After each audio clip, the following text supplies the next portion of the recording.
जो खातून मेरे साथ हैं उनकी ज़िंदगी में कुछ ऐसे हादसात हुए हैं जिसकी वजह से उनकी पूरी ज़िंदगी बर्बाद हो गई, पूरी ज़िंदगी डिस्टर्ब हो गई। तुम आइस पीती हो, कोई कहता मुझे तुम चर्च पीती हो, कोई कहता तुम शराब पीती हो। 5 साल का बेटा मोहम्मद अहमद उसका नाम था, तो उसको मेरे सामने ना आँख ने इस तरीके से पकड़ लिया। माँ होती उसकी आंखों के सामने जब हादसा होता है तो वो एक्सेप्ट ही नहीं कर पाती। तकलीफ हालात मैंने फाके तक करें अपने घर में। आपको जब ये कहानी अपनी बताएंगी जब आपको अंदाज़ा होगा कि इन पर क्या बीती है और कितने मुश्किल हालात का इन्होंने सामना किया है। बिस्मिल्लाहिर्रहमानिर्रहीम, अस्सलाम वालेकुम। वॉइस ऑफ नेशन के साथ मैं हूँ हमज़रा। नाज़रीन, आज मैं एक बार फिर जो है वो अल ज़हरा वेलफेयर में मौजूद हूँ, जहाँ पे नशे के आदी और जहनी मरीज़ों का इलाज होता है। और आज जो खातून मेरे साथ हैं उनकी ज़िंदगी में कुछ ऐसे हादसात हुए हैं जिसकी वजह से उनकी पूरी ज़िंदगी बर्बाद हो गई, पूरी ज़िंदगी डिस्टर्ब हो गई। वो उन हादसात को भुला नहीं पाई और उन हादसात को अपने जहन में रखते हुए अपनी ज़िंदगी को आगे नहीं बढ़ा पाई। उन्हीं चीज़ों में घिरी रहीं और उन्हीं तकलीफ़ों में आज वो यहाँ पर एडमिट हैं। और बहुत मुश्किल होता है। आपको जब ये कहानी अपनी बताएंगी जब आपको अंदाज़ा होगा कि इन पर क्या बीती है और कितने मुश्किल हालात का इन्होंने सामना किया है। क्या नाम है आपका? अस्सलाम वालेकुम, मेरा नाम सना है। सना, अब बताइए कि आप यहाँ पर किस वजह से यहाँ पर एडमिट हैं? असल में मुझे अपने आप दीवारों से बातें करने की आदत सी हो गई थी। जैसे एक नफ्सियाती मरीज़ होता है, मुझे कोई कुछ बोलता है मैं उसकी बातें उसको इग्नोर करके इस वजह से मैं यहाँ पे आई हूँ। क्या ज़िंदगी में क्या हुआ आपकी जिसकी वजह से आप इस जो है ना वो जहनी कैफियत का शिकार हो गई?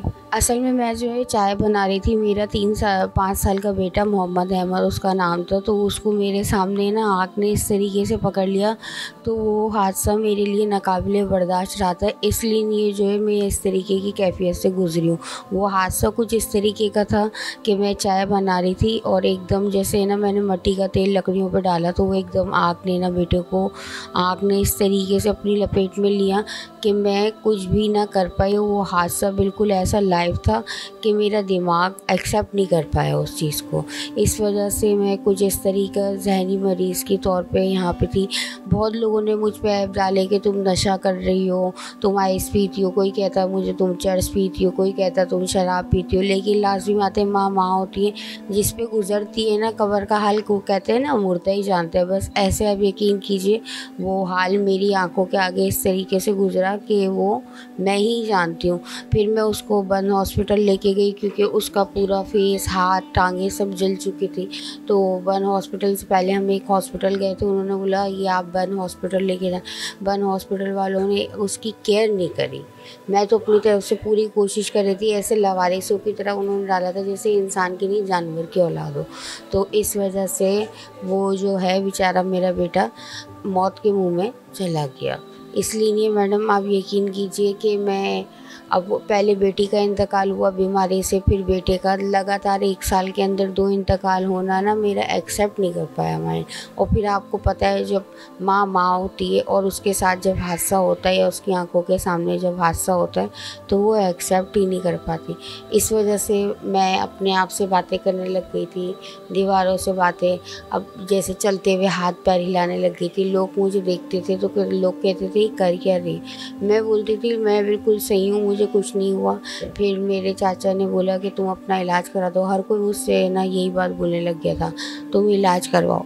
आपके शौहर अब आपके साथ नहीं है? नहीं, मेरी डाइवोर्स हो गई है। मेरे शौहर ने लिख के दिया है, मेरी डाइवोर्स हो गई है। दूसरा हादसा ये है कि मेरी डाइवोर्स हो गई है। इस वजह से मैं अपने भाई के साथ रहती हूँ, छोटे भाई के साथ। और एक तो ज़िंदगी ने इतनी तकलीफ़ें दिखाई, 10 साल के हालात में मियाँ ने कमाया नहीं, मियाँ नशा भी करते हैं मेरे।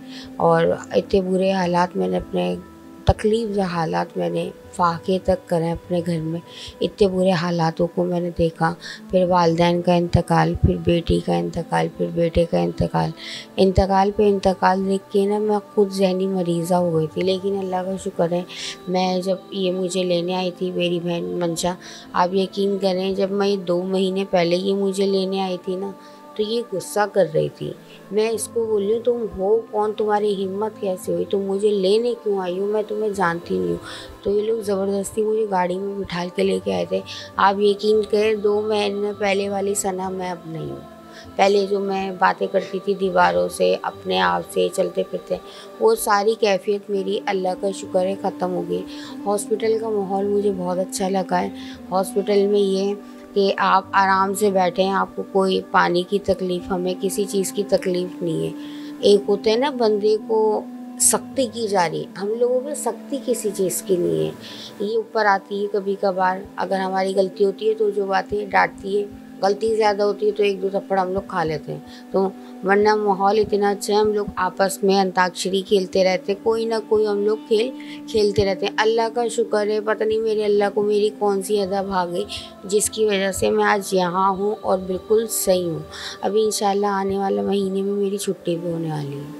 तो मैडम ये मेरी कैफियत थी, बस मेरी आपसे दुआ है, मेरे लिए दुआ करिएगा। अभी मेरा एक बेटा बच्चा है, बड़ा बेटा है, हमज़ा नाम है उसका।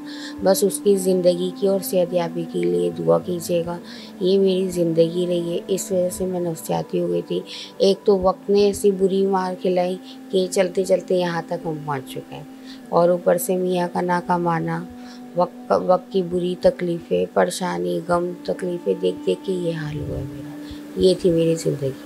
क्या सोचा जब यहाँ से निकलेंगी तो फिर क्या सोचा हुआ ज़िंदगी में करने के लिए आगे? असल में मेरे वालिद साहब का घर बिका है, तो मैंने ये सोचा है वहाँ से जो मेरा हिस्सा है, जो मेरे अभी तक मेरे हाथ नहीं आए, जिनके पास है, जिन्होंने सेल आउट करा उनके पास है, तो मैंने सोचा मैं चाय का होटल करूँगी जिसमें अपने भाइयों को बिठा दूँगी। ये है कि घर चलता रहेगा जैसे तैसे करके, और मैं अपने भाई के साथ रहूँगी। शादी तो मुझे करनी नहीं है, तो लाजमी बात है वो भी करूँगी, और साथ साथ कोई फैक्ट्री या तो कोई अच्छी सी जगह पे इंटरव्यू दे के मतलब जाके जॉब वगैरह के लिए अप्लाई करूँगी ताकि अच्छी सी जॉब मिल सके। ये करना है।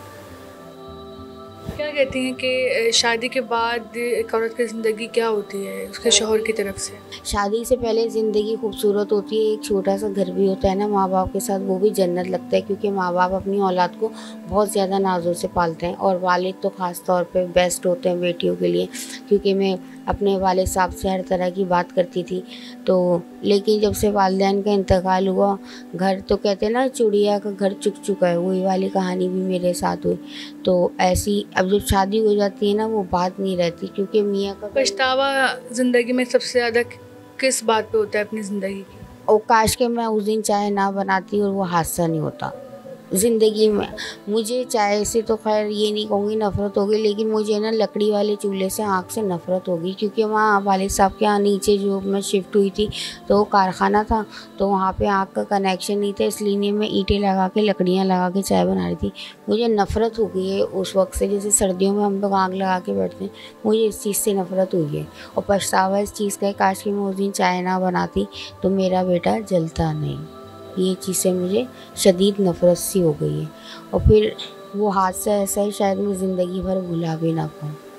नाज़रीन, हम सबको बस ये दुआ करनी चाहिए कि अल्लाह ताला अगर बेटी दे तो उसके नसीब भी अच्छे करे, क्योंकि लड़कियां बुरी नहीं होती, लड़कियां बहुत अच्छी होती हैं, बेटियां बहुत अच्छी होती हैं, रहमत होती हैं, लेकिन बस बेटियों के नसीब से माँ बाप मार खा जाते हैं। जो लोग आजकल के माशरे में दुआ करते हैं कि बेटी ना हो, उसकी वजह ये नहीं है कि उनको बेटियों से कोई नफ़रत है या बेटियों से दुश्मनी है। बेटियां तो बहुत खूबसूरत होती हैं, लेकिन उनके नसीब से डर लगता है। बस हम सबको ये दुआ करनी चाहिए कि अल्लाह ताला हर लड़की के नसीब अच्छे करे।